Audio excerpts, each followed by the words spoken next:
J'ai maintenant le plaisir d'inviter Son Excellence M. Saïd Mohamed Jaffar, chef d'État et président du gouvernement des Comores,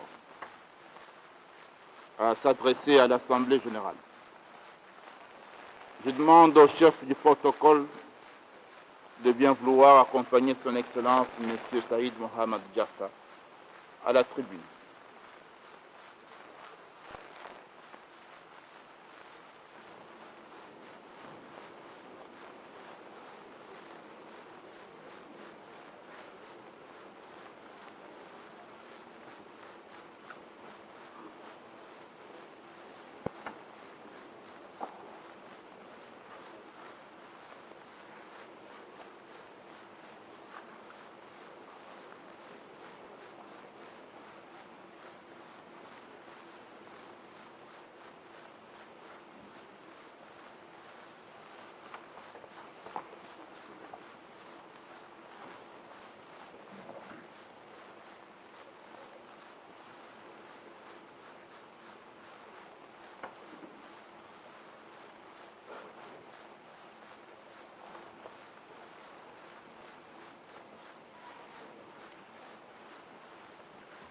Monsieur le Président, qu'il nous soit permis tout d'abord de vous exprimer au nom du peuple comorien notre profonde gratitude pour l'accueil si chaleureux que vous avez réservé à la candidature du jeune État des Comores. Nos remerciements vont tout d'abord aux membres du Conseil de sécurité dont la recommandation favorable et sans équivoque a déterminé le sens de la quasi-unanimité de votre Assemblée générale. Nous sommes heureux aujourd'hui, devant cette auguste Assemblée, de pouvoir, la tête haute, rappeler les grandes étapes ainsi que les méthodes de notre lutte de libération. Conscients aussi bien de nos insuffisances matérielles de tous ordres, des dimensions réduites de notre territoire, que de problèmes liés à sa position géographique, le peuple comorien a choisi de se libérer de la domination coloniale en usant uniquement des moyens pacifiques basés sur la persuasion et le dialogue avec la puissance administrante. Alors qu'il était question d'indépendance depuis le début des années 60,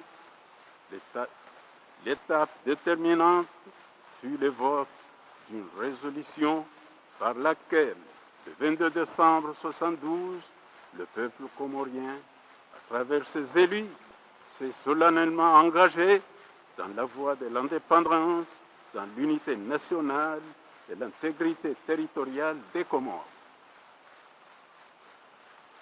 Le processus ainsi engagé a abouti aux accords du 15 juin 1973, en vertu desquels la France, officiellement, a reconnu la vocation des Comores, l'une indivisible à l'indépendance. Le référendum du 22 décembre 1974, par son oui massif, 95% en faveur de l'indépendance, avec une participation électorale de 93%, fut la consécration de cette volonté inaltérable de libération et d'émancipation du peuple comorien. À l'intérieur, cette action vis-à-vis de la puissance administrante a été facilitée par l'appui efficace d'un grand nombre de pays dont, notamment ceux de nos frères d'Afrique, du monde islamique et de tous les pays épris de paix et de liberté. L'OIA, par son comité de libération, et le groupe africain au sein de cette assemblée, l'ONU, par son comité spécial de décolonisation, se sont déployés pour sensibiliser l'opinion internationale quant à la menace qui pèse sur l'intégrité, sur l'intégrité de notre territoire national tout en gardant la sérénité nécessaire pour saluer à chaque étape de notre cheminement vers l'indépendance les efforts accomplis par les partis intéressés. Comment le peuple comorien, devant une telle solidarité, une telle mobilisation, pourrait-il rester insensible? Et pourtant, malgré ces appuis, nous nous présentons seuls devant vous. Le Conseil exécutif national a demandé à la France de parrainer la candidature des Comores à l'ONU comme il est d'usage. Celle-ci n'a pas cru devoir répondre favorablement à notre appel. Est-ce le destin qui a voulu que l'affaire des Comores soit toujours entourée d'énigmes? Allah, l'omniscient, est seul capable d'y répondre. Les regrets que nous éprouvons devant cette attitude sont d'autant plus grands qu'au cours de la période très courte qui a couru du 22 décembre 1972 jusqu'au 6 juillet 1975, en passant par le référendum d'autodétermination du 22 décembre 1974, la France a conditionné l'indépendance des Comores à l'accomplissement de certains délais, à de nouvelles exigences qui ne pouvaient qu'encourager la partition de notre pays. La déclaration unilatérale de l'indépendance du 6 juillet n'est pas un acte de défi lancé contre la France. C'est plutôt l'expression de notre volonté, de notre détermination face aux manœuvres de certains milieux au sein de la République française qui restent, malgré le courant irrésistible de l'histoire, attachés désespérément aux délices de la colonisation.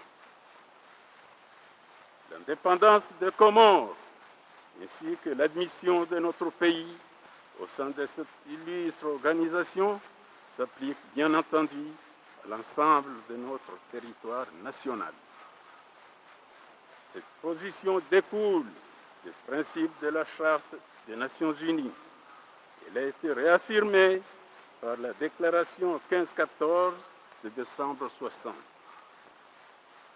Pour ce qui est des Comores, les résolutions 3161 de 73 et 3291 de 74 de l'Assemblée générale, de même que les déclarations du gouvernement français du 26 août et 24 octobre 1974 sont catégoriques. Or, depuis que nous nous sommes déclarés indépendants, l'ex-puissance administrante a installé sur une partie de notre territoire une administration directe. Celle-ci échappe à l'autorité légitime de notre gouvernement et méconnaît, premièrement, notre souveraineté et deuxièmement, les acquis du statut de l'autonomie interne. Les pourparlers engagés par les gouvernements comoriens et français durant la première quinzaine du mois d'octobre dernier sur les transferts des pouvoirs pour l'ensemble de notre pays ont dû être suspendus par suite d'un désaccord fondamental sur le caractère sacré et non négociable de notre intégrité territoriale et sur les principes de la non-ingérence dans les affaires intérieures entre les deux États souverains. Depuis cette date, nous assistons dans notre pays à un drame politique et humain extrêmement grave. Nous voyons d'un côté les instances dirigeantes de l'ex-puissance administrante s'efforcer de briser notre unité nationale par des procédés dits institutionnels, mais étrangers et inapplicables à notre jeune État souverain.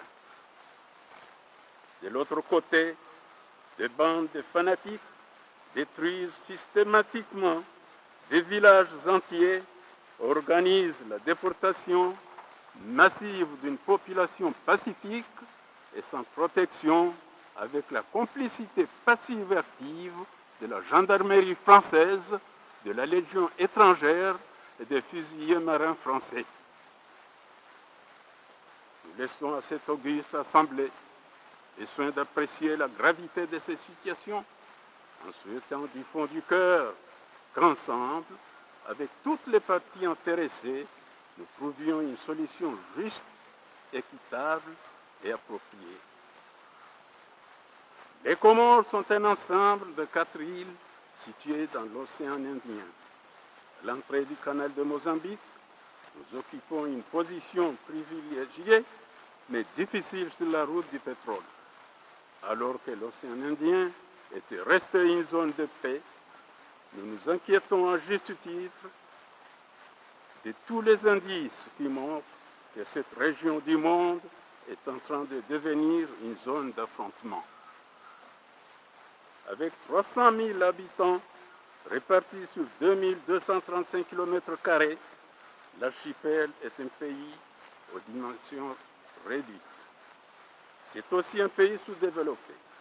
La situation économique et sociale dramatique nous pose beaucoup de problèmes. Tout cela fait que nous sommes un pays vulnérable, mais c'est justement ces situations de faiblesse qui fait que notre volonté de coopération internationale est forte et authentique. C'est parce que nous sommes un pays pacifique que nous préférerons toujours, lorsque cela sera possible, la solution supranationale. C'est ainsi que nous adhérons sans réserve à toutes les dispositions de la Charte qui prévoit le règlement pacifique des conflits et le développement du respect du droit international.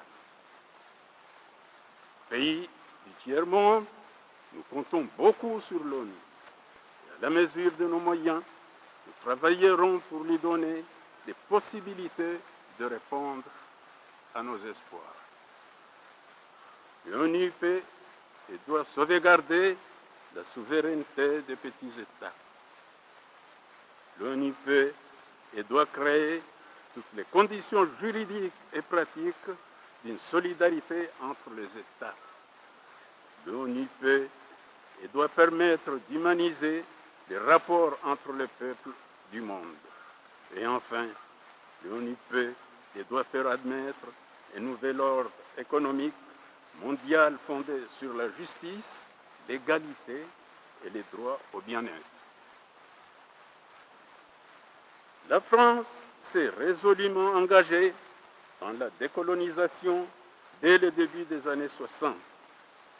Bien souvent, elle s'est posée en défenseur du tiers-monde, récusant toute politique d'hégémonie, contestant un ordre économique et financier injuste. Cela, nous n'avons pas voulu l'oublier et nous pensons que la France, fidèle à son idéal de liberté, à ses traditions démocratiques, respectera la volonté massivement exprimée par le peuple comorien le 22 décembre 1974. C'est la seule attitude qui soit digne d'elle et la seule qui soit conforme au désir d'amitié et de coopération maintes fois exprimé par nos deux peuples. Je voudrais, avant de terminer, présenter toutes les félicitations de mon pays au président de l'Assemblée générale pour son élection éclatante à la tête de cette Assemblée. Je suis persuadé que sous votre haute et sage direction, les travaux de cette Assemblée seront couronnés de succès. Monsieur le Président, pour bien marquer notre foi envers notre organisation, mon pays a décidé d'adopter comme date de fête nationale la date d'aujourd'hui, date de notre admission en tant qu'État uni et souverain, membre de l'ONU. Merci.